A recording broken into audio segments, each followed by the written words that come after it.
welcome back to our channel. Anjana's Basic Science Second Term Evaluation 2023-24. ഇപ്രാവശ്യം നടന്ന Christmas എക്സാമിന് കൂട്ടുകാർക്ക് വന്നിട്ടുണ്ടായിരുന്ന ബേസിക് സയൻസിൻ്റെ ക്വസ്റ്റ്യൻ പേപ്പറും അതോടൊപ്പം തന്നെ അതിൻ്റെ ഉത്തരങ്ങളുമാണ് നമ്മൾ ഈ വീഡിയോയിൽ ചർച്ച ചെയ്യാൻ പോകുന്നത്. അപ്പോൾ നമുക്ക് വീഡിയോയിലേക്ക് കടക്കാം. അപ്പോൾ ആദ്യം തന്നെ നമുക്ക് ഇൻസ്ട്രക്ഷൻസ് നോക്കാം. 50 minutes is given as cool off time. The time is used for reading the question paper. Attempt any 6 from the 8 questions given below. അപ്പോൾ 15 മിനിറ്റ് എന്താണ് കൂൾ ഓഫ് ടൈം ആണ്. ആ സമയം നമ്മൾ ക്വസ്റ്റ്യൻ പേപ്പർ നന്നായി വായിക്കാനുള്ള സമയമാണ്. അപ്പോൾ അത് നന്നായി വായിക്കുക. അതിനുശേഷം 8 പ്രവർത്തനങ്ങളാണ് തന്നിട്ടുള്ളത്. അതിലേതെങ്കിലും നന്നായി അറിയാവുന്ന 6 പ്രവർത്തനങ്ങൾ മാത്രം ചെയ്താൽ മതി. അപ്പോൾ ഇതാണ് ഇൻസ്ട്രക്ഷനിൽ കൊടുത്തിട്ടുണ്ടായിരുന്നത്. ഇനി നമുക്ക് ഓരോ ആക്ടിവിറ്റി ആയി നോക്കാം. ആക്ടിവിറ്റി 1 എന്ന് പറയുന്നത് അവിടെ 4 പിക്ചേഴ്സ് കൊടുത്തിട്ടുണ്ട്. Which among the following groups are used to eclipse safely? അപ്പോൾ സോളാർ എക്ലിപ്സ് സുരക്ഷിതമായി കാണാൻ ഏത് ഗ്രൂപ്പുകളൊക്കെയാണ് നല്ലത്, ഏതൊക്കെ സാധനങ്ങൾ വെച്ചിട്ടാണ് നോക്കുന്നതാണ്, നിരീക്ഷിക്കുന്നതാണ് ഏറ്റവും ഉചിതമായത്, ഏറ്റവും സുരക്ഷിതമായത് എന്നതാണ് ചോദ്യത്തിൽ കൊടുത്തിട്ടുള്ളത്.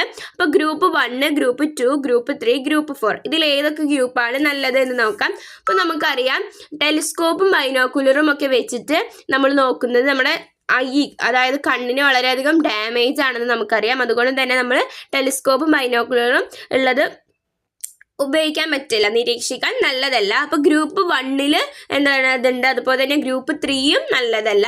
അപ്പോൾ ആൻസർ എന്ന് പറയുന്നത് ഏതാണ്? ഗ്രൂപ്പ് 2 ഗ്രൂപ്പ് 4 അപ്പോൾ നമുക്കറിയാം സോളാർ ഫിൽറ്റേഴ്സ് യൂസ് ചെയ്തിട്ടും അതുപോലെ റിഫ്ലക്ഷനും ട്രാൻസ്മിഷൻ മെത്തേഡും യൂസ് ചെയ്തിട്ടൊക്കെയാണ് നമ്മൾ സോളാർ എക്ലിപ്സ് നല്ല രീതിയിൽ സേഫ് ആയിട്ട് കാണാൻ സാധിക്കുന്നത്. അതുകൊണ്ട് ഇവിടുത്തെ ആൻസർ എന്ന് പറയുന്നത് ഗ്രൂപ്പ് 2 ആൻഡ് ഗ്രൂപ്പ് 4 എന്നതാണ്. ഇനി അതിലെ ബി ക്വസ്റ്റ്യൻ ആണ്. Observe the picture given below.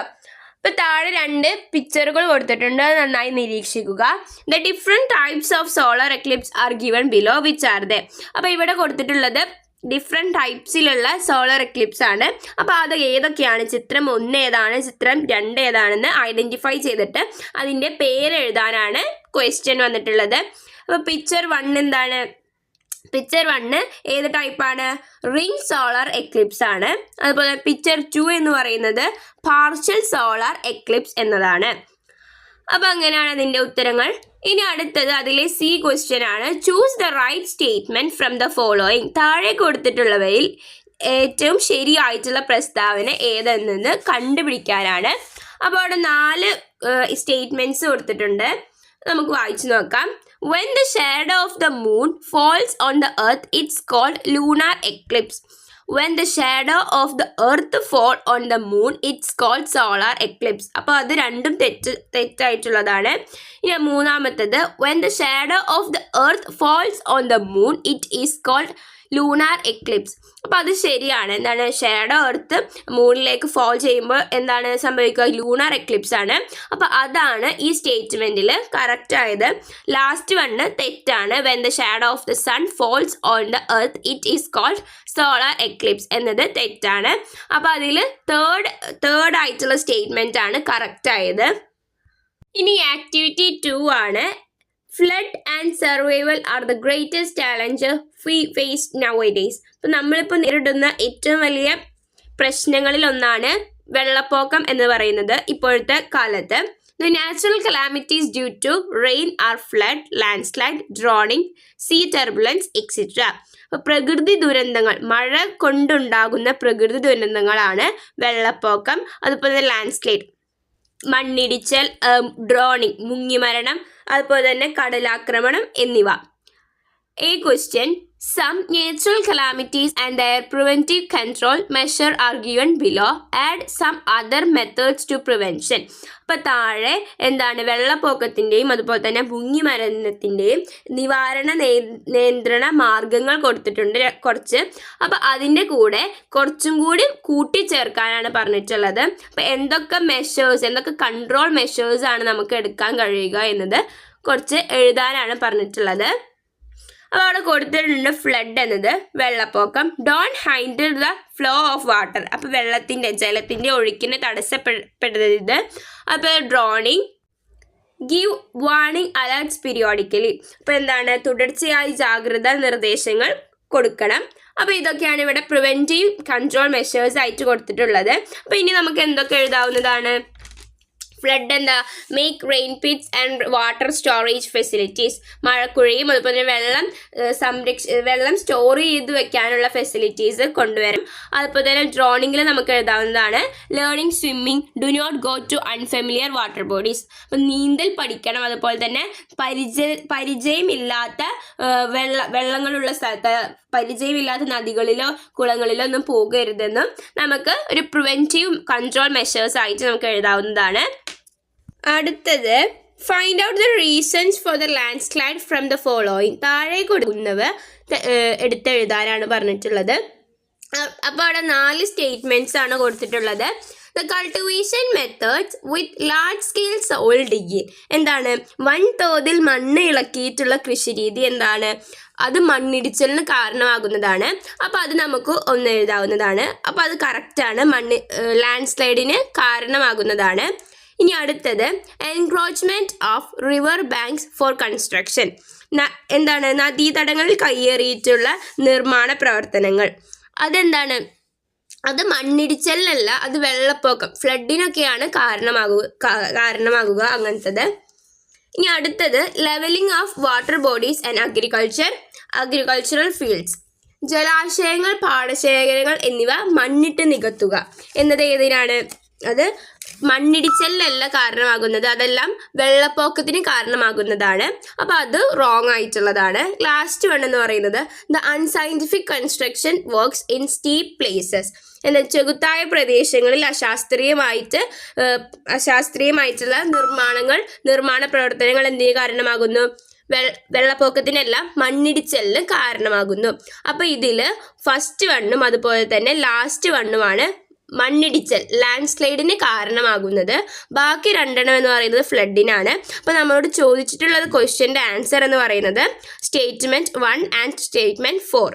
ഇനി അടുത്തത് there are voluntary organizations who participate in rescue operations during natural calamities. Name a voluntary organization suitable for the service-minded students in your school. അപ്പോൾ എന്താണ്, ഒരുപാട് voluntary organisations ഉണ്ട്.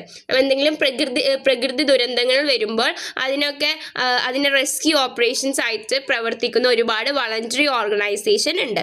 അപ്പോൾ അതിൽ നിങ്ങളുടെ സ്റ്റുഡൻസുമായിട്ടുള്ള സ്കൂളുകളിലുള്ള അങ്ങനത്തെ റെസ്ക്യൂ വോളണ്ടറി ഓർഗനൈസേഷൻ്റെ പേര് എഴുതാനാണ് ചോദ്യത്തിൽ പറഞ്ഞിട്ടുള്ളത്. അപ്പോൾ നമ്മുടെ ടെക്സ്റ്റ് ബുക്കിൽ ഒരുപാട് വോളണ്ടറി ഓർഗനൈസേഷനെ കുറിച്ച് നമ്മൾ പഠിച്ചിട്ടുണ്ട്. അപ്പോൾ ഇതിൻ്റെ ആൻസർ എന്താണ്? Red cross operate, scouts and guides, NCC, junior red cross etcetera. അപ്പോൾ ഇവയൊക്കെ നമുക്ക് വോളണ്ടറി ഓർഗനൈസേഷൻ എന്നതിൽ എഴുതാവുന്നതാണ്. ആക്ടിവിറ്റി 3 ആണ്. Most of the plants disperse seed in different ways. പല സസ്യങ്ങളും വിത്ത് വിതരണത്തിനായിട്ട് പല രീതികളാണ് സ്വീകരിക്കുന്നത്. Dispersal of seeds by birds, throwing away of seeds after eating mangoes etcetera are some of the examples of seed dispersal. അപ്പോൾ വിത്ത് വിതരണം, പക്ഷിയോടെയുള്ള വിത്ത് വിതരണം, അതുപോലെ തന്നെ മാങ്ങ കഴിച്ചിട്ട് അതിൻ്റെ സീഡ് മറ്റൊരു സ്ഥലത്ത് വലിച്ചെറിയുന്നത് മറ്റൊരു വിത്ത് വിതരണത്തിൻ്റെ എക്സാമ്പിളാണ്. അപ്പോൾ ഇതൊക്കെ ഒരു സീഡ് ഡിസ്പേഴ്സലിൻ്റെ എക്സാമ്പിളാണ് ഇപ്പോൾ പറഞ്ഞതെല്ലാം. അപ്പോൾ ഇവിടെ complete the table using the hints given below. താഴെ കൊടുത്തിട്ടുള്ള ഹിൻസ് ഉപയോഗിച്ചിട്ട് ആ ടേബിൾ പ്ലാന്റ്സ് എന്നതും മൂഡ് ഓഫ് ഡിസ്പേഴ്സൽ എന്നതും കംപ്ലീറ്റ് ചെയ്യാനാണ് പറഞ്ഞിട്ടുള്ളത്. അപ്പോൾ അവിടെ jackfruit tree, ladies finger എന്നത് കൊടുത്തിട്ടുണ്ട് പ്ലാന്റ്സിൻ്റെ അവിടെ. അതുപോലെ തന്നെ through wind, through animal, through water, by bursting, അതായത് കാറ്റിലൂടെ, അതുപോലെ തന്നെ മൃഗങ്ങളിലൂടെ, അതുപോലെ തന്നെ വാട്ടർ വെള്ളത്തിലൂടെ, അതുപോലെ തന്നെ വിത്ത് പൊട്ടിത്തെറിക്കില്ല അതുപോലെ എന്നത് കൊടുത്തിട്ടുണ്ട്. അപ്പോൾ അതിന് അനുയോജ്യമായത് മൂഡ് ഓഫ് ഡിസ്പോസലിൻ്റെ അവിടെയും പ്ലാന്റ്സിൻ്റെ അവിടെയും എഴുതാനാണ് പറഞ്ഞിട്ടുള്ളത്. അപ്പോൾ നമുക്ക് പ്ലാന്റ്സിൻ്റെ അവിടെ ആദ്യം നമുക്ക് ജാക്ക് ഫ്രൂട്ട് ട്രീ എന്ന് എഴുതാം. അപ്പോൾ ആദ്യം ജാക്ക് ഫ്രൂട്ട് ട്രീ എങ്ങനെയാണ് വിത്ത് വിതരണ മൂഡ് ഓഫ് ഡിസ്പോസൽ എന്ന് പറയുന്നത്? അത് മൃഗങ്ങളിലൂടെ, ത്രൂ എനിമലാണ്. ഇനി അടുത്തത് അവിടെ ഉള്ളത് ലേഡീസ് ഫിംഗർ ആണ്. ലേഡീസ് ഫിംഗറിൻ്റെ മൂഡ് ഓഫ് ഡിസ്പോസൽ എന്ന് പറയുന്നത് ബൈ ബ്രസ്റ്റിംഗ് എന്നതാണ്. അപ്പോൾ ഇങ്ങനെയാണ് ആ ടേബിൾ കംപ്ലീറ്റ് ചെയ്യേണ്ടത്. ഇതിൽ തന്നെ ബി ക്വസ്റ്റ്യൻ ആണ്. Write down the adaptations for the dispersal of the given seeds. താഴെ കൊടുത്തിട്ടുള്ളതിൻ്റെ വിത്ത് വിതരണത്തിൻ്റെ വിത്ത് വിതരണത്തിന് സഹായിക്കുന്ന മാർഗങ്ങൾ ഏതൊക്കെയാണെന്ന് എഴുതാനാണ് ഓരോ സീഡിൻ്റെയും. അപ്പോൾ അവിടെ 2 എണ്ണമാണ് കൊടുത്തിട്ടുള്ളത്. ഒന്നാമത്തെ പാപ്പസ് അപ്പൂപ്പൻ താടി, രണ്ടാമത്തെ ആരോഗ്രാസ് അസ്ത്രപ്പുല്ലി എന്ന് പറയും. അതിൻ്റെ രണ്ടെണ്ണത്തിനും വിത്ത് വിതരണത്തിന് സഹായിക്കുന്ന മാർഗം എന്താണെന്ന് എഴുതാനാണ്. അപ്പോൾ ഫസ്റ്റ് വൺ പാപ്പസ്, അതായത് അപ്പൂപ്പൻ താടിയുടെ അഡാപ്റ്റേഷൻ മെത്തേഡ് എന്ന് പറയുന്നത് എന്താണ്? Light seed hair like parts to fly എന്നതാണ്. ഇനി അടുത്തത് ആരോഗ്രാസ്, അതിൻ്റെ അഡാപ്റ്റേഷൻ എന്ന് പറയുന്നത് stick to clothes or animal bodies എന്നതാണ്. ഇനി അടുത്തത് സി ക്വസ്റ്റ്യൻ എന്ന് പറയുന്നത് which among the following plants dispersal seed through water, വെള്ളത്തിലൂടെ വിത്ത് വിതരണത്തിന് സഹായിക്കുന്നത് താഴെ കൊടുത്തവയിൽ ഏതാണെന്നാണ് ചോദിച്ചിട്ടുള്ളത്. അപ്പോൾ അവിടെ 4 ഓപ്ഷൻസ് ആണ് കൊടുത്തിട്ടുള്ളത്: screw pine, fig, mango tree, coconut tree. അപ്പോൾ നമുക്കറിയാം ഇതിലെ കോക്കനട്ട് ട്രീ ആണ് വാട്ടറിലൂടെ, വെള്ളത്തിലൂടെ സീഡ് ഡിസ്പേഴ്സൽ ചെയ്യുന്നത്. അപ്പോൾ അതിൻ്റെ ആൻസർ എന്ന് പറയുന്നത് കോക്കനട്ട് ട്രീ. ഇനി ആക്ടിവിറ്റി 4 ആണ്. The picture drawn by a child related to the image formation inside the eye is given below. അപ്പം താഴെ കൊടുത്തിട്ടുള്ളത് ഒരു കുട്ടി വരച്ചിട്ടുള്ള ചിത്രമാണ്. എന്ത്? കണ്ണിനുള്ളിൽ ഉണ്ടാകുന്ന ഒരു പ്രതിബിംബത്തെ അഭിമുഖീകരിച്ച് കണ്ണിനുള്ളിൽ ഉണ്ടാകുന്ന ഒരു ചിത്രത്തെയാണ് ഇവിടെ ഒരു കുട്ടി വരച്ചിരിക്കുകയാണ്. അപ്പം ഹാൻഡ് ലൈൻസ് ഉപയോഗിച്ചിട്ട് ഒബ്ജക്റ്റ്, അതിൻ്റെ ഇമേജും കൊടുത്തിട്ടുണ്ട്. അപ്പം അങ്ങനെ ഒരു പിക്ചറാണ് ഇവിടെ കൊടുത്തിട്ടുള്ളത്. ഇനി ഈ ചിത്രവുമായി ബന്ധപ്പെട്ടിട്ടുള്ള ചോദ്യമാണ് ആദ്യത്തെ ചോദ്യം. Find out the mistakes in the picture and write it down. അപ്പം മുകളിൽ കൊടുത്തിട്ടുണ്ടായിരുന്ന ചിത്രത്തിൻ്റെ എന്തെങ്കിലും മിസ്റ്റേക്കുകൾ ഉണ്ടെങ്കിൽ അത് ഇവിടെ എഴുതാനാണ് പറഞ്ഞിട്ടുള്ളത്. അപ്പോൾ എന്താണ് mistake? Small and inverted image ആണ്. അടുത്തത് what information do we get of N object through I. നമ്മൾ കണ്ണിലൂടെ ഒരു സാധനം കാണുമ്പോൾ, ഒരു വസ്തുവിനെ കാണുമ്പോൾ എന്തൊക്കെ ഇൻഫോർമേഷൻസ് ആണ് നമുക്ക് കിട്ടുക? ഇതെന്താണ്? നമുക്കതിൻ്റെ what type, how far, how tall, how thick, what colour എന്നിവയെല്ലാം നമുക്ക് ഒരു വസ്തുവിൻ്റെ മനസ്സിലാക്കാൻ സാധിക്കും. അപ്പോൾ അതൊക്കെ നമുക്ക് എഴുതാവുന്നതാണ്. അടുത്തത് when we look at an object the image falls on. ഇതിൽ ഏതാണ് കറക്റ്റ് ആയത്? ഇമേജ് ഫോൾ ചെയ്യുക. The lungs and the retina, the brain and the lungs, the brain and the retina, only on the retina. അപ്പോൾ ഇതിൽ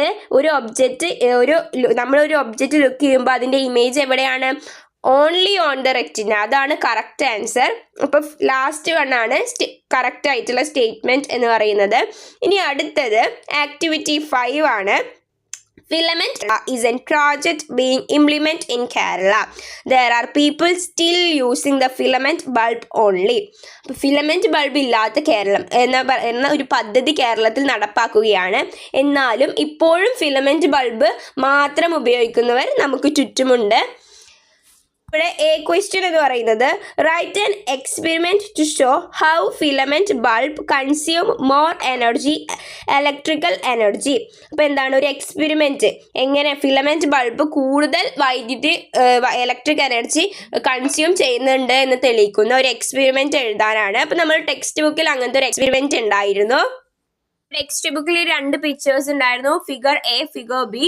as shown in the figure A, figure എയിൽ പോലുള്ള hold A thermometer near A illuminated filament bulb. അപ്പോൾ thermometer എന്ത് ചെയ്യുക? കത്തി നിൽക്കുന്ന filament ബൾബിന് നേരെ വെച്ചിട്ട് വെക്കുക. എന്നിട്ട് ശേഷം തെർമോമീറ്ററിന്റെ റീഡിങ് നോക്കുക. After the thermometer change room temperature. അതിനുശേഷം തെർമോമീറ്റർ സാധാ റൂം ടെമ്പറേച്ചറിലാകുമ്പോൾ എന്ത് ചെയ്യുക? ആ തെർമോമീറ്റർ ഇല്ലുമിനേറ്റർ ഫ്ലൂറസെന്റ് ബൾബിന് നേരെ ഫിഗർ ബിയിലേത്തെ പോലെ വെക്കുക. Hold it near an illuminated fluorescent bulb as shown in figure B and write down the thermometer reading. എന്നിട്ട് ശേഷം നേരത്തെ ഇതിൽ പോലെ തന്നെ അവിടെയും അതിൻ്റെ റീഡിങ്, തെർമോമീറ്ററിൻ്റെ റീഡിങ് അളക്കുക. Which bulb release more energy? ഏത് ബൾബിലാണ് ഏറ്റവും കൂടുതൽ എനർജി റിലീസ് ആവുക? ഏതിലാണ്? ഫിലമെന്റ് ബൾബാണ് കൂടുതൽ ഹീറ്റ് റിലീസ് ചെയ്യുന്നത്. The purpose of a bulb is to produce light. അപ്പോൾ ഒരു ബൾബിൻ്റെ പർപ്പസ് എന്ന് പറയുന്നത് എന്താണ്? അതിനെ ലൈറ്റ് പ്രൊഡ്യൂസ് ചെയ്യുക എന്നതാണ്. when the bulb gets heated it causes loss of energy. അപ്പോൾ ഒരു ബൾബ് ഹീറ്റ് ആവുമ്പോൾ ചൂടാവുമ്പോൾ അതിൻ്റെ എനർജി അവിടെ കുറയുകയാണ് ചെയ്യുന്നത്. അപ്പോൾ ഇങ്ങനെ ഒരു എക്സ്പെരിമെൻറ്റ് നമ്മുടെ ടെക്സ്റ്റ് ബുക്കിൽ ഉണ്ടായിരുന്നു. അപ്പോൾ ഈ എക്സ്പെരിമെൻറ്റ് നിങ്ങൾ എക്സ്പെരിമെൻറ്റ് രീതിയിൽ, അതായത് മെറ്റീരിയൽസ് റിക്വയർഡ്, പ്രൊസീജിയർ, ഒബ്സർവേഷൻ, ഇതെല്ലാം ഇതിലുണ്ട്. അപ്പോൾ അത് ഓരോന്നായിട്ട് എഴുതുക. ഇനി അടുത്തത് observe the consumption of electricity in 2 houses. 2 വീടുകളിലെയും വൈദ്യുതി ഉപയോഗമാണ് ഇവിടെ കൊടുത്തിട്ടുള്ളത്. അപ്പോൾ ഹൗസ് 1, ഹൗസ് 2 എന്ന് പറഞ്ഞിട്ട് കൊടുത്തിട്ടുണ്ട്. അപ്പോൾ നമുക്ക് 2 വീടുകളിലും വൈദ്യുതി ഉപയോഗം നോക്കാം. Switching of TV and fan while leaving the room. അപ്പോൾ നമ്മൾ റൂമിൽ നിന്ന് പോകുമ്പോൾ അവിടെയുള്ള ലൈറ്റും അതുപോലെ തന്നെ TVയും ഫാനും ഒക്കെ ഓഫ് ചെയ്യുന്നത് നല്ലൊരു കാര്യമാണ്. Opening fridge frequently to taking things out. ഇടയ്ക്കിടയ്ക്ക് ഫ്രിഡ്ജ് തുറന്നിട്ട് ഓരോ സാധനങ്ങളായി എടുക്കുന്നത് അതൊരു വൈദ്യുതി കൂടുതൽ ചെലവാകുന്നതാണ്. അപ്പോൾ അതൊരു ചീത്ത കാര്യമാണ്. അത് നല്ലതല്ല. ഓക്കെ, അടുത്തത് not using fan and light when there is no one in the room. ആരുമില്ലാത്തപ്പോൾ, ആ റൂമിൽ ആരുമില്ലെങ്കിൽ ഫാനും അതുപോലെ തന്നെ ലൈറ്റും ഒന്നും ഉപയോഗിക്കുന്നില്ല. അതൊരു നല്ല കാര്യമാണ്. ഇനി അടുത്തത് using water pump frequently to pull water. Water pump ഇടയ്ക്കിടയ്ക്ക് വെള്ളം പുൾ ചെയ്യാൻ വേണ്ടിയിട്ട് യൂസ് ചെയ്യുന്നത് അതൊരു ചീത്ത കാര്യമാണ്. ഇലക്ട്രിസിറ്റി കൂടുതൽ വേണം അതിന്.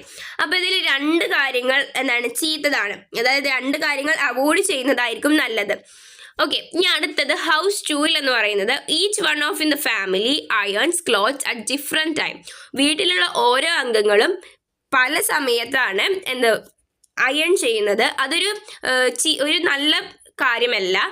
അപ്പോൾ അതൊരു റോങ് ആണ്. അതുപോലെ തന്നെ അടുത്തത് uses water pump once in a day. അപ്പോൾ വാട്ടർ പമ്പ് ഒരു ദിവസത്തിൽ ഒരിക്കൽ യൂസ് ചെയ്യുന്നത് ഒരു നല്ല കാര്യമാണ്. Avoids opening fridge frequently and switching off the fridge at night. അപ്പോൾ ഇടയ്ക്കിടയ്ക്ക് ഫ്രിഡ്ജ് തുറക്കുന്നത് ഒഴിവാക്കുകയും അതുപോലെ തന്നെ രാത്രിയിൽ ഫ്രിഡ്ജ് ഓഫ് ചെയ്യുകയും അതൊരു നല്ല കാര്യമാണ്. Will not switch off TV and fan while leaving the room. റൂമിൽ നിന്ന് പോകുമ്പോൾ അവിടെയുള്ള TVയും അതുപോലെ തന്നെ ഫാനും ഒന്നും ഓഫ് ചെയ്യാണ്ട് പോകുന്നത് അതൊരു നല്ല കാര്യമല്ല. അപ്പോൾ ഇതിൽ ചിലത് അവോയ്ഡ് ചെയ്യുന്നതായിരിക്കും നല്ലത്. അങ്ങനെയാണ് ഹൗസ് 1ലും ഹൗസ് 2ലും കൊടുത്തിട്ടുള്ളത്. അപ്പോൾ ഇവരോട് analyse the consumption of electricity in this groups. അപ്പോൾ നമ്മളിപ്പോൾ ഇത് നമ്മൾ വായിച്ച് മനസ്സിലാക്കിയിട്ടുണ്ട്. Give some suggestions to the members of each family to minimise the electricity bill. അപ്പോൾ ഇലക്ട്രിസിറ്റി ബില്ല് കുറയ്ക്കണമെങ്കിൽ ഓരോ വീട്ടുകാരോടും എന്തൊക്കെ മാർഗനിർദ്ദേശങ്ങളാണ് നമുക്ക് കൊടുക്കാൻ സാധിക്കുക എന്നത് പറയാനാണ് ക്വസ്റ്റ്യൻ വന്നിട്ടുള്ളത്. അപ്പോൾ നമുക്ക് സജഷനായിട്ട് ഹൗസ് 1കാരോട് എന്താ പറയാം? Avoid opening fridge frequently and switch off the fridge at night.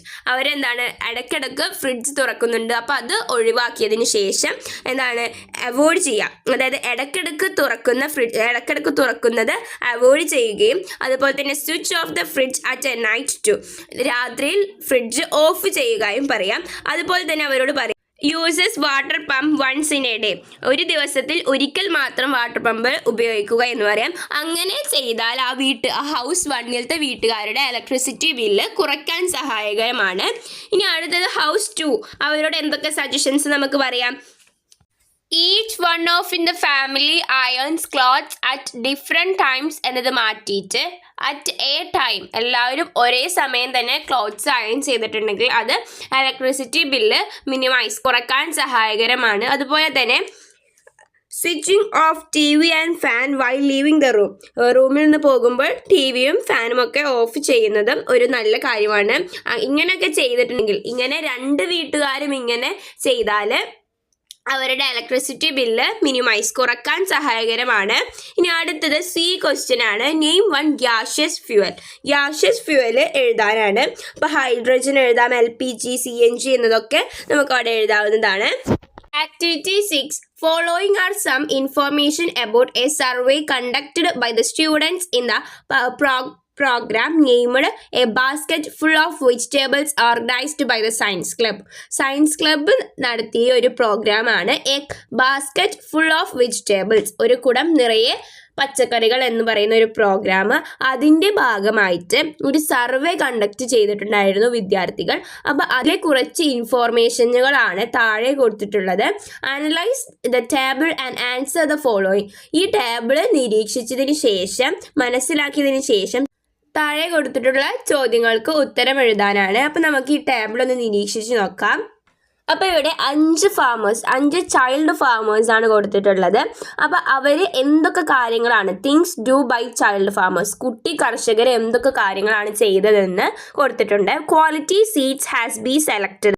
നല്ല വിത്ത് സെലക്ട് ചെയ്തിട്ടുള്ളത് ഒന്നാമത്തെ, അതായത് ചൈൽഡ് ഫാമറും അതുപോലെ തന്നെ ചൈൽഡ് ഫാമർ 3യും ചൈൽഡ് ഫാർമർ ആണ്. മറ്റുള്ള രണ്ടാളും നല്ല സീഡല്ല സെലക്ട് ചെയ്തിട്ടുണ്ടായിരുന്നത്. അതുപോലെ തന്നെ അടുത്തതാണ് prepares well drained and fertile soil. നല്ല വളക്കൂറുള്ള മണ്ണ് അതിനുവേണ്ടി തയ്യാറാക്കി. അങ്ങനെ ചെയ്തത് ആരാണ്? ചൈൽഡ് ഫാർമർ 3 മാത്രമാണ് അങ്ങനെ ചെയ്തത്. ബാക്കി ആരും അത് ചെയ്തിട്ടില്ല. ഈ seeds are planted at A distance. ഒരു ഡിസ്റ്റൻസ്, കുറച്ച് ദൂരം വെച്ചിട്ടാണ് വിത്തുകളെല്ലാം നട്ടത്. അങ്ങനെ ചെയ്തത് ആരൊക്കെയാണ്? Child farmer 1, child farmer 3, child farmer 5. ഇവർ 3 ആളുമാണ് അങ്ങനെ ചെയ്തിട്ടുള്ളത്. ഇനി പ്രോപ്പർ വാട്ടറിങ്, നല്ല രീതിയിൽ വെള്ളമൊക്കെ ഒഴിച്ചത് ചൈൽഡ് ഫാർമർ 1ഉം ചൈൽഡ് ഫാർമർ 3യും ചൈൽഡ് ഫാർമർ 5ഉമാണ്. മറ്റുള്ള 2 പേരും അങ്ങനെ ചെയ്തിട്ടില്ല. പ്രോപ്പർ മാന്യൂറിങ്, നല്ല വളങ്ങളെല്ലാം നല്ല രീതിയിൽ ചെയ്തത് ചൈൽഡ് ഫാർമർ 3യും അതുപോലെ തന്നെ ചൈൽഡ് ഫാർമർ 4ഉമാണ്. ബാക്കി ആരും അങ്ങനെ ചെയ്തിട്ടില്ല. ഇനി അടുത്ത് കൺട്രോളിങ് ഓഫ് പെസ്റ്റ്സ് ആൻഡ് വീഡ്സ്. മറ്റുള്ള കീടങ്ങളെയെല്ലാം തടയാൻ കൺട്രോൾ ചെയ്തിട്ടുള്ളത് 2 പേരാണ്, ചൈൽഡ് ഫാർമർ 3യും ചൈൽഡ് ഫാർമർ 5ഉം. അപ്പോൾ ഇതിൽ നമുക്ക് നോക്കിയാൽ മനസ്സിലാകും ചൈൽഡ് ഫാർമർ 3 മൂന്നാമത്തെ കുട്ടി കർഷകനാണ് എല്ലാ രീതിയിലും എല്ലാതും നല്ല രീതിയിൽ ചെയ്തിട്ടുള്ളത്. ബാക്കി എല്ലാവരും ചിലതൊന്നും ചെയ്തിട്ടില്ല. ചൈൽഡ് ഫാർമർ 2 ഒന്നും ഇവിടെ പറഞ്ഞിട്ടുള്ള ഒരു കാര്യങ്ങളും ചെയ്തിട്ടില്ല, ഒന്നും നോക്കിയിട്ടുമില്ല. അപ്പോൾ ഇതിൽ ഏറ്റവും നല്ല കർഷകൻ എന്ന് പറയുന്നത് ചൈൽഡ് ഫാർമർ 3 ആണ്. ഇനി നമുക്ക് അതിൻ്റെ ക്വസ്റ്റ്യൻസ് നോക്കാം. അപ്പോൾ ഈ question, which among this child farmers has been done vegetable farming in the best manner. നല്ല രീതിയിൽ പച്ചക്കറി കൃഷി ചെയ്തത് ഏത് കുട്ടി കർഷകനാണ്? ഏതാണ്? നമ്മൾ നേരത്തെ ആ ടേബിൾ നോക്കിയപ്പോൾ മനസ്സിലാക്കി. അതിൽ ചൈൽഡ് ഫാർമർ 3 മൂന്നാമത്തെ കുട്ടി കർഷകനാണ് നല്ല രീതിയിൽ പച്ചക്കറി തോട്ടം ഉണ്ടാക്കിയിട്ടുള്ളത്. ഇനി അടുത്തത് ബി ക്വസ്റ്റ്യൻ ആണ്. What are the benefits of A farmer who കൾട്ടിവേറ്റ്സ് vegetable scientifically. അപ്പോൾ ശാസ്ത്രീയമായിട്ട്, സയൻറ്റിഫിക് ആയിട്ട് ഒരു കർഷകൻ വെജിറ്റബിൾസ്, പച്ചക്കറികൾ നടുമ്പോൾ എന്തൊക്കെ ബെനിഫിറ്റ്സ് ആണ്, എന്തൊക്കെ ഗുണങ്ങളാണ് അതിൽ നിന്ന് ലഭിക്കുന്നത് എന്നതാണ് ചോദ്യത്തിൽ പറഞ്ഞിട്ടുള്ളത്. അപ്പോൾ നമുക്കതിൻ്റെ ആൻസേഴ്സ് നോക്കാം. Answers: dishes with the better vegetables. നല്ല രീതിയിലുള്ള നല്ല ഫ്രഷ് ആയിട്ടുള്ള വെജിറ്റബിൾസ് നമുക്ക് അതിൽ നിന്ന് കിട്ടും. Knowledge about different stages of vegetable cultivation. പച്ചക്കറി കൃഷിയുടെ ഓരോ ഘട്ടത്തിനെ കുറിച്ചിട്ടുള്ള അറിവുകളും അയാൾക്ക് ഉണ്ടായിരിക്കും. Pesticides free vegetables. കീടങ്ങളോ അല്ലെങ്കിൽ മറ്റുള്ള വിഷങ്ങളോ ഒന്നുമില്ലാത്ത പച്ചക്കറികൾ കിട്ടും. Employment opportunities and financial gains.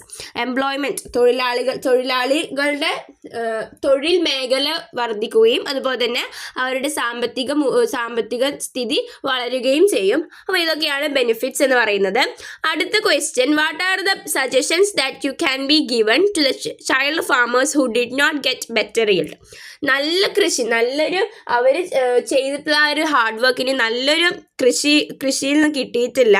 അപ്പോൾ അങ്ങനത്തെ ആ കുട്ടി കർഷകർക്ക് എന്തെല്ലാം സജഷൻസ്, മാർഗനിർദ്ദേശങ്ങളാണ് നിങ്ങൾക്ക് കൊടുക്കാൻ കഴിയുക എന്നതാണ് ചോദിച്ചിട്ടുള്ളത്. അപ്പോൾ എന്തൊക്കെ സജഷൻസ് നമുക്ക് കൊടുക്കാം? Seeds should be of high quality. നല്ല ക്വാളിറ്റിയുള്ള സീഡ്സ് തിരഞ്ഞെടുക്കണം. Soil should be fertile and should have good drainage. നല്ല സോയിലായിരിക്കണം. Sunlight should be adequate. സൂര്യപ്രകാശം നന്നായി ലഭിക്കണം. Sufficient water should be made available. നല്ല രീതിയിലുള്ള വെള്ളം അവർക്ക് ആവശ്യത്തിനനുസരിച്ച് കൊടുക്കണം. Proper manuring, pest control and weed control etcetera should be take care of. നല്ല രീതിയിലുള്ള വളങ്ങളും അതുപോലെ തന്നെ പെസ്റ്റ് കൺട്രോളും എല്ലാം നിങ്ങൾ നല്ല രീതിയിൽ ടേക്ക് കെയർ ചെയ്യണം. ഇതൊക്കെ നമുക്ക് സജഷൻസ് ആയിട്ട് കൊടുക്കാവുന്നതാണ്. അപ്പോൾ ഇതാണ് അതിൻ്റെ ആൻസർ. ഇനി അടുത്തത് ആക്ടിവിറ്റി 7 ആണ്. Look at the cartoon. ഇവിടെ ഒരു കാർട്ടൂൺ കൊടുത്തിട്ടുണ്ട്. അപ്പോൾ അതെന്താണ്? അതിൽ ഒരു മകനും ഒരു അമ്മയുമാണ്. അപ്പോൾ മകൻ പറയാണ്, അമ്മ പറയാണ്, why did you come early after the game? എന്തുകൊണ്ടാണ് നീ ഇന്ന് നേരത്തെ ഗെയിമിൽ നിന്ന് നേരത്തെ വന്നത്? അപ്പോൾ മകൻ എന്താണ് പറയുന്നത്? അപ്പോൾ my fuel is over mom, എൻ്റെ ഇന്ധനം കഴിഞ്ഞു അമ്മേ എന്നാണ് പറയുന്നത്. അപ്പോൾ ഇതാണ് ഇവിടെ ഒരു കാർട്ടൂണ് കൊടുത്തിട്ടുള്ളത്. ഇനി അതിന് താഴെയുള്ള ചോദ്യങ്ങൾ നോക്കാം. A question, did you notice the opinion of the boy? Why did the child mean by fuel? What is the reason behind it? നിങ്ങൾ ഈ നോട്ടീസ് ശ്രദ്ധിച്ചില്ലേ? അതിൽ മകൻ പറഞ്ഞിട്ടുള്ള അഭിപ്രായം നിങ്ങൾ കേട്ടു. അതിൽ മകൻ, ആ കുട്ടി എന്താണ് ഫ്യുവൽ, ഇന്ധനം എന്നത് ഉദ്ദേശിക്കുന്നത്, അതിൻ്റെ കാരണം, അതിന് പിന്നിലുള്ള കാരണം എന്താണെന്ന് കണ്ടുപിടിക്കാനാണ് പറഞ്ഞിട്ടുള്ളത്. അപ്പോൾ അതിൻ്റെ ഉത്തരം നോക്കാം. ഇവിടെ ഇന്ധനം, ഫ്യുവൽ ആയിട്ട് പറയുന്നത് ഫുഡാണ്. Answer food. Energy is required for doing every activities. ഓരോ പ്രവർത്തനങ്ങൾ ചെയ്യുന്നതിനും നമുക്ക് എനർജി ആവശ്യമാണ്. This energy is obtain from food. ഈ എനർജി എന്ന് പറയുന്നത്, ഊർജം എന്ന് പറയുന്നത് നമുക്ക് കിട്ടുന്നത് ഭക്ഷണത്തിലൂടെയാണ്. Thus the food we eat is a source of energy. അപ്പോൾ ഫുഡ് എന്ന് പറയുന്നത്, ഭക്ഷണം എന്ന് പറയുന്നത് ഒരു സോഴ്സ് ഓഫ് എനർജിയാണ്. In our body also food react with oxygen to produce energy. Food, ഭക്ഷണം ഓക്സിജനുമായി റിയാക്ട് ചെയ്തിട്ട് അവിടെ നമുക്ക് എനർജി, ഊർജം ഉണ്ടാകുന്നുണ്ട്. Oxygen enters our body through breathing. Oxygen നമ്മുടെ ബോഡിയിലേക്ക് ബ്രീത്തിങ് വഴിയാണ് എത്തുന്നത്. ഇതാണ് നമുക്കതിൻ്റെ അവിടെ എഴുതാൻ പറ്റും. ഇനി അടുത്ത question, B question. Observe the response of some peoples who used firewood stove. വിറകടുപ്പ് ഉപയോഗിക്കുന്ന വ്യക്തികളുടെ കുറച്ച് അഭിപ്രായങ്ങളാണ്, അവരുടെ കുറച്ച് പ്രതികരണങ്ങളാണ് ഇവിടെ കൊടുത്തിട്ടുള്ളത്. അപ്പോൾ അത് നോക്കാം നമുക്ക്. Cooking is made easy by packing a stove with firewood. Cooking വളരെ എളുപ്പമാകും. അതുപോലെ തന്നെ ക്ലീൻ ചിമ്മിനി ആനുവലി. വർഷത്തിൽ ഒരിക്കൽ ചിമ്മിനി ക്ലീൻ ചെയ്യുക, വൃത്തിയാക്കുക. When the stove smokes it's good to blow it again and again. അപ്പോൾ ഇങ്ങനെ റെസ്പോൺസ് ആണ് ഇവിടെ കൊടുത്തിട്ടുള്ളത്. By examine the opinions. ഈ ഒപ്പീനിയൻ നമ്മൾ മനസ്സിലാക്കിയതിന് ശേഷം suggest 2 methods to improve the efficiency of firewood stove. Firewood, വിറകടുപ്പിൻ്റെ എഫിഷ്യൻസി ഇംപ്രൂവ് ചെയ്യുന്ന 2 മെത്തേഡ് നമ്മളോട് സജഷൻ ചെയ്യാനാണ് പറഞ്ഞിട്ടുള്ളത്. അപ്പോൾ എന്തൊക്കെ നമുക്ക് നോക്കാം. അപ്പോൾ നമുക്ക് എഴുതാം സജഷൻസ് ആയിട്ട്. Do not pack the stoves with excess firewood. അപ്പോൾ ഒരുപാട് തിങ്ങി നിറയ്ക്കരുത് ഫയർവുഡ്. അതുപോലെ തന്നെ എൻഷുർ അഡ്വക്വേറ്റ് എയർ സപ്ലൈ. വായു അതിലൂടെ സഞ്ചരിക്കാൻ കഴിയുന്നതായിരിക്കണം. Firewood should be cut into small pieces before be placing in the stove. സ്റ്റവിൽ വെക്കുന്നതിന് മുമ്പ് അതിൻ്റെ കഷ്ണങ്ങൾ, നമ്മൾ വെക്കുന്ന വിറകിൻ്റെ കഷ്ണങ്ങൾ ചെറുതായിരിക്കണം. അതുപോലെ തന്നെ clean the stove every day. എല്ലാ ദിവസവും സ്റ്റവ് ക്ലീൻ ചെയ്യണം. Clean chimney once in a month. ഒരു മാസത്തിൽ ഒരിക്കലെങ്കിലും ചിമ്മിനി വൃത്തിയാക്കണം. ഇതൊക്കെ നമുക്ക് സജഷൻസ് ആയിട്ട് എഴുതാവുന്നതാണ്. ഈ അടുത്തത്, ദ ഫയർവുഡ് സ്റ്റവ് വിത്ത് ഈ smoking burns again when we blow it. Find the reason from the following statement. താഴെ കൊടുത്തതിൽ ഏതാണ് അതിന് കാരണമാകുന്നതെന്ന് കണ്ടുപിടിക്കാനാണ്. ഒന്നാമത്തേത്, the carbon dioxide is exhaled air helps in burning. While blowing the oxygen gets in to stove. The smokes dissipates when blown. The ash is the coal moves when blown. ഇതിൽ ഏത് statement ആണ് ഈ കാരണവുമായി യോജിക്കുന്നത്? ഏതാണ്? Second statement ആണ്. While blowing the oxygen gets in to the stove. അപ്പോൾ അതാണ് കറക്റ്റ് ആയിട്ടുള്ളത്. അടുത്തത് ആക്ടിവിറ്റി 8 ആണ്, ലാസ്റ്റത്തെ പ്രവർത്തനമാണ്. Some equipments which makes our job easy is given below. കുറച്ച് ഉപകരണങ്ങൾ നമ്മുടെ ജോലികൾ എളുപ്പമാക്കാൻ സഹായിക്കുന്നത് താഴെ കൊടുത്തിട്ടുണ്ട്. ഏതൊക്കെയാണ്? സീസേഴ്സ്, കത്രിക, cutting plier, lemon squeezer, nut cracker, forceps, stapler. ഇങ്ങനെ 6 എണ്ണമാണ് കൊടുത്തിട്ടുള്ളത്. ഇതിലത്തെ എ ക്വസ്റ്റ്യൻ എന്ന് പറയുന്നത് ഗ്രൂപ്പ് ദിസ് ഇൻസ്ട്രുമെൻറ്റ് സ്യൂട്ടബിളി. ഇതിനെല്ലാം ഗ്രൂപ്പായിട്ട് തരം തിരിക്കാനാണ് പറഞ്ഞിട്ടുള്ളത്. അപ്പോൾ എങ്ങനെ നമുക്ക് തരംതിരിക്കാം? ഇതിൽ ഫൾക്രം സെൻറ്ററിലാണ് ഗ്രൂപ്പ് 1 ആയിട്ട് നമുക്ക് സിസേഴ്സിനെയും കട്ടിംഗ് പ്ലെയറിനെയും കൊടുക്കാം. കാരണം എന്താണ്? ഇതിൻ്റെ 2 എണ്ണത്തിൻ്റെയും, സിസേഴ്സിൻ്റെയും കട്ടിംഗ് പ്ലെയറിൻ്റെയും ഫൾക്രം എന്ന് പറയുന്നത് സെൻറ്ററിലാണ്. അപ്പോൾ ഗ്രൂപ്പ് 1 എന്ന് പറയുന്നത് സിസേഴ്സും കട്ടിംഗ് പ്ലെയറും. ഇനി അടുത്തത് ഗ്രൂപ്പ് 2 ആയിട്ട് നമുക്ക് എന്തെടുക്കാം, ലെമൺ സ്ക്വീസറും നട്ട് ക്രാക്കറും എടുക്കാം. കാരണം എന്താണ്, അതിൻ്റെ ഫൾക്രം അറ്റത്താണ്, നമുക്കറിയാവുന്നതാണ്. അപ്പോൾ അതിന് ഗ്രൂപ്പ് 2 ആയിട്ട് കൺസിഡർ ചെയ്യാം. ഇനി ലാസ്റ്റ് ഗ്രൂപ്പ് എന്ന് പറയുന്നത് ഗ്രൂപ്പ് 3 ആണ്, ഫോഴ്സിപ്സും സ്റ്റാപ്ലറും. ഇതിന് കാരണം, ഇത് രണ്ടും ഒപ്പമാകാനുള്ള കാരണം ഇതിൻ്റെ രണ്ടെണ്ണത്തിനും നടുവിലാണ് ഫോഴ്സ് കൊടുക്കുന്നത്, എഫേർട്ട്. അപ്പോൾ അതുകൊണ്ടാണ് അത് രണ്ടും ഒരേ ഗ്രൂപ്പായത്. അപ്പോൾ ഗ്രൂപ്പ് 1 എന്ന് പറയുന്നത് സിസേഴ്സും കട്ടിംഗ് പ്ലെയറും, group 2 lemon squeezer nut cracker, group 3 forceps stapler. ഇങ്ങനെയാണ് ഗ്രൂപ്പാക്കി തരം തിരിക്കേണ്ടത്. ഇനി അടുത്ത ചോദ്യം എന്ന് പറയുന്നത് ഒബ്സർവ് ദ പിക്ചർ. ഈ പിക്ചർ നിരീക്ഷിക്കുക. ഇതൊരു സിസറിൻ്റെ ഒരു പിക്ചറാണ്. This is the picture of scissors which is used to cut paper, cloth etcetera. നമ്മൾ ഈ ചിത്രത്തിൽ കാണുന്ന കത്രിക നമ്മൾ ഉപയോഗിക്കുന്നത് പേപ്പർ മുറിക്കാനും അതുപോലെ തന്നെ വസ്ത്രങ്ങൾ മുറിക്കാനുമൊക്കെയാണ്.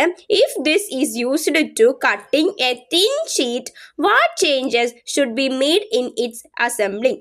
ഇത് വെച്ചിട്ട്, ഈ കത്രിക വെച്ചിട്ട് നമ്മൾ ഒരു തിൻ ആയിട്ടുള്ള ഒരു ഷീറ്റ് മുറിക്കാൻ നമ്മൾ വിചാരിക്കുകയാണെങ്കിൽ ഇതിൽ എന്തൊക്കെ ചേഞ്ചസ് ആണ് വരുത്തേണ്ടത്, എന്തൊക്കെ ചേഞ്ചസ് ആണ് വരുത്തേണ്ടത് എന്നാണ് പറഞ്ഞിട്ടുള്ളത്. അപ്പോൾ തിൻ ഷീറ്റ് മുറിക്കുന്നത് ഹാർഡാണ്, അപ്പോൾ അതിന് കൂടുതൽ ശക്തി വേണം. അപ്പോൾ ആ ശക്തി അത് എളുപ്പമാക്കണമെങ്കിൽ ഈ ഫൾക്രമിൻ്റെയും റെസിസ്റ്റൻസിൻ്റെയും എഫേർട്ട് കൊടുക്കുന്ന ഈ ചിത്രത്തിൽ കാണുന്ന ഈ ലിവർ എന്ന് പറയുന്നത് effort and fulcrum keep more distance than the scissors. അടുത്തത് ബി ക്വസ്റ്റ്യൻ ആണ്. A long scale is placed on the top of a fixed pencil. The following pictures shown a 100 gram and a 1 kilogram weight kept at both ends of the scale. അപ്പോൾ ചിത്രത്തിൽ കാണുന്നത് പോലെ ഒരു fix ചെയ്തിട്ടുള്ള ഒരു പെൻസിലിൻ്റെ പുറത്ത് ഒരു ലോങ് സ്കെയിൽ വെച്ചിട്ടുണ്ട്. അതിൻ്റെ ഒരു സൈഡിൽ 100 ഗ്രാമും അതുപോലെ തന്നെ അടുത്ത സൈഡിൽ 1 കിലോഗ്രാമും വെച്ചിട്ടുണ്ട്. അപ്പം 100 കിലോഗ്രാം വെച്ചുകൊണ്ട് 1 കിലോഗ്രാമിനെ പൊക്കണം. അതിന് എന്ത് മാറ്റമാണ് ചെയ്യേണ്ടത് എന്നതാണ് ചോദിച്ചിട്ടുള്ളത്. If we want to raise 1 kilogram weight using 100 gram weight. അപ്പോൾ 100 ഗ്രാം വെച്ചുകൊണ്ട് 1 കിലോഗ്രാം പൊക്കണമെങ്കിൽ അതിന് എന്ത് മാറ്റമാണ് ചെയ്യേണ്ടത്. അപ്പോൾ അവിടെ സ്റ്റേറ്റ്മെൻറ്റ്സ് 4 കൊടുത്തിട്ടുണ്ട്. അപ്പോൾ അതിൽ ഒരെണ്ണം കറക്റ്റാണ്. അപ്പോൾ നമുക്ക് നോക്കാം. ആദ്യത്തെ statement, place the 100 gram weight on the top of the scale near the pencil. അപ്പോൾ 100 gram വെയിറ്റ് പെൻസിലിൻ്റെ അടുത്ത് മുകളിൽ വെക്കുക. അപ്പോൾ അത് കറക്റ്റ് ആവില്ല, അപ്പോൾ അത് റോങ് ആണ്. അടുത്തത്, place 1 kilogram weight on the top of the scale far away from the pencil. അപ്പോൾ അതും റോങ് ആയിട്ടുള്ള സ്റ്റേറ്റ്മെൻ്റ് ആണ്. അടുത്തത്, place 100 gram weight on the top of the scale far away from the pencil. അപ്പോൾ അതും ഒരു റോങ് ആയിട്ടുള്ള statement ആണ്. അങ്ങനെ ചെയ്താലൊന്നും 1 കിലോഗ്രാം പൊങ്ങില്ല. അടുത്ത ലാസ്റ്റ് എന്ന് പറയുന്നത്, place 1 kilogram weight on the top of the scale near the pencil. ഇങ്ങനെ ചെയ്താൽ, അതായത് 1 കിലോഗ്രാം വെയിറ്റ് മുകളിൽ പെൻസിലിൻ്റെ അടുത്തുള്ള സ്കെയിലിൻ്റെ അവിടെ വെച്ചാലാണ് 100 gram ഉള്ളത് 100 gram വെച്ചുകൊണ്ട് 1 കിലോഗ്രാം പൊങ്ങുക. അപ്പോൾ അതാണ് 4th സ്റ്റേറ്റ്മെൻ്റ് ആണ് അതിലെ കറക്റ്റ് ആയത്. അപ്പോൾ അതിൻ്റെ ആൻസർ ലാസ്റ്റ് 1 ആണ്. അപ്പോൾ ഇത്രയും പ്രവർത്തനങ്ങളായിരുന്നു 5ാം ക്ലാസ്സിൻ്റെ ബേസിക് സയൻസിൽ ഉണ്ടായിരുന്നത്. അപ്പോൾ എല്ലാ പ്രവർത്തനങ്ങളും കൃത്യമായി മനസ്സിലായെന്ന് വിചാരിക്കുന്നു. Thanks for watching.